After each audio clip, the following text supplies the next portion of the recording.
chapter 1, verse 27. From the beginning of time, there have been vibrations, sacred sounds, and we know these to mean mantra. And so the word Ishvara is limited. And if you believe that Ishvara is God, even the word God is limited because of its letters and its significance. And there's hundreds of thousands of ways to say God. And yet they're all a bit limited. But what is infinite is vibration. And so this vibration, pranava, that's part of the sutra, because the sutra is very short, it's only 3 words. And the first word is this, and then pranava is the last word. So what is it that's universal, that's timeless, that's a vibration?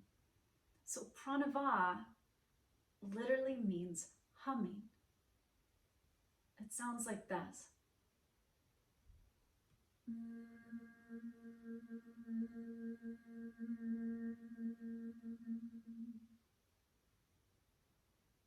And that's really difficult to write. And so we write it like this, O-M, or A-U-M. So this sutra is all about the significance of the power of Om, of what does it mean, what does it represent, how do we use it, why are we using it? And yet so often I am hard pressed to find a yoga student that has ever heard of this particular sutra or has had an explanation of what Om really means and why we would say it to start a class, to end a class, or what have you. It's sort of like implied like we just do it, but why? Where does this come from?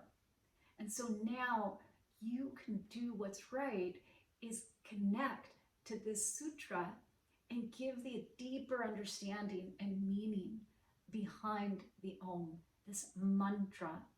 And let me just read this from Nashala Joy Devi. A mantra is name, nama, form, rupa, and action, karma, of divine consciousness. So this is the name of divine consciousness, Om. In the beginning, there was the word, right? And so in the beginning of the beginning, there was Om.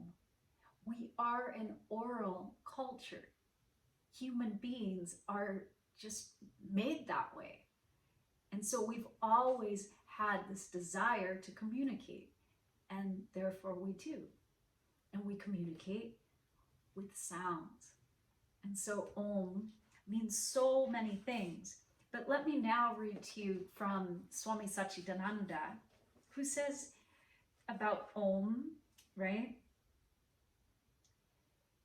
Why do you say this Om is so rich, so deep, and capable of representing the omnipresent, endless, and beginninglessness of God? Let us see why it is so. The name Om can be split into 3 letters, A-U-M. And maybe you've seen it written that way. That is why it is often written. The entire Upanishads expounds upon the meaning of Om. There it divides Om into 4 stages, A-U-M and Anahata. Anahata is the heart chakra, the name of the heart, or the one that is beyond verbal pronunciation. A-U-M and Anahata. A is the beginning of all sounds. Every language begins with the letter A or A. A is pronounced by simply opening the mouth and making a sound. Ah, that's it. Which is also representing the root chakra, the first chakra. The sound is produced in the throat where the tongue is rooted. So audible sound begins with A. Then as the sound comes forward between the tongue and the palate up to the lips, U or U is produced, or I like to say a big round O. Then closing the lips produces the mm. So the creation is ah, the preservation is u, and the culmination is So the first ah, root chakra, earth element, o, the second is the water element, the second chakra, and like yummy, is the third chakra, the fire. And then we learned the fourth sound is the fourth chakra, and that is the air element.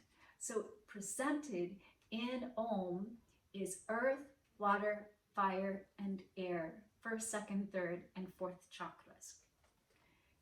So Om includes the entire process of sound, and all other sounds are contained in it. Thus, Om is the origin or seed, bija, from which all other sounds and words come from. So in actuality, Om is dormant in all other words. Let me allow that to land. All other words come from the sound of Om. After the verbal sound ends, there is still a vibration. That is the unspoken or anahata sound, which is always in you. Even before saying the ah and after finishing there's always a sound vibration in you that can never be destroyed. You can always listen to that sound of you when you remain quiet. For that reason, it is also called the ajapa or unrepeated. Japa means repetition, as in like japa meditation, where you're repeating mantra over and over and over. But the ajapa is that which need not be repeated. It is always going on within. It is heard only when all the other sounds cease. Even thinking creates a sound, because thought itself is a form of speaking. The unthinking, you distort the original sound, which transcends the beginning, continuation, and the end of the Om sound. To listen to that sound, you have to keep your mind quiet, stop the thinking process, and dive within. Then you will be able to listen to that hum. And that hum is called pranava, because it is connected to the basic vibration which always exists within you, whether it is manifesting or not. And this comes from the prana, the life force energy. It is never ending. It is something like when we think, speak, and act in our waking state, whereas in the sleeping condition, that ritual seems to keep quiet. But actually, even in sleeping state, movement seems to still be there. Vibration is still there in the mind in an unmanifested condition. Scientifically, we can say that when manifested objects are reduced to their unmanifested condition, they go back to the atomic vibration. Nobody can stop that atomic vibration. We say that animated objects more move while inanimate ones do not, because it appears that way to our eyes. We can't see any motion in a stone, but that does not mean it is motionless. We need not go into the writings of yoga. The scientists themselves have proven that. And similarly, it is with repeating this basic sound of Om. It is always within you. It is constantly on replay. And that last sound, if you just allow yourself to move away from the I and surrender most completely and meld into something that is more than just you as the microcosm, but allow yourself to be part of everything, then you'll feel that vibration of love, of the heart chakra, of anahata. And so you might practice the meditation of Om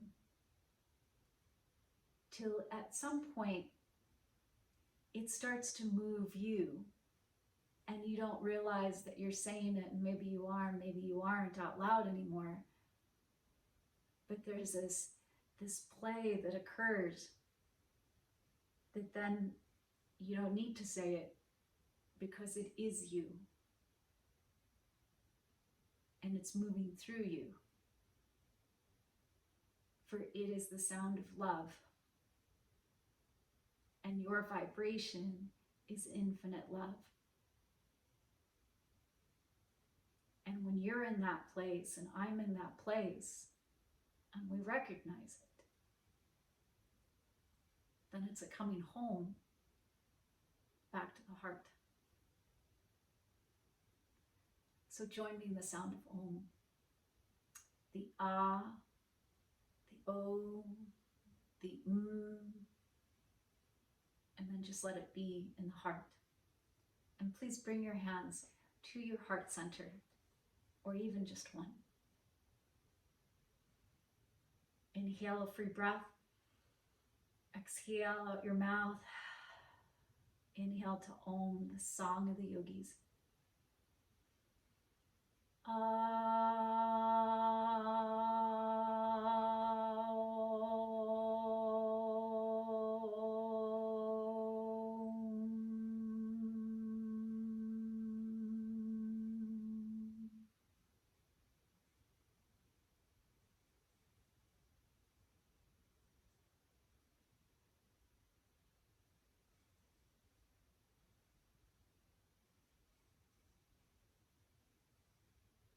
Riding the current so many times into the heart, into that anahata place, the fourth sound,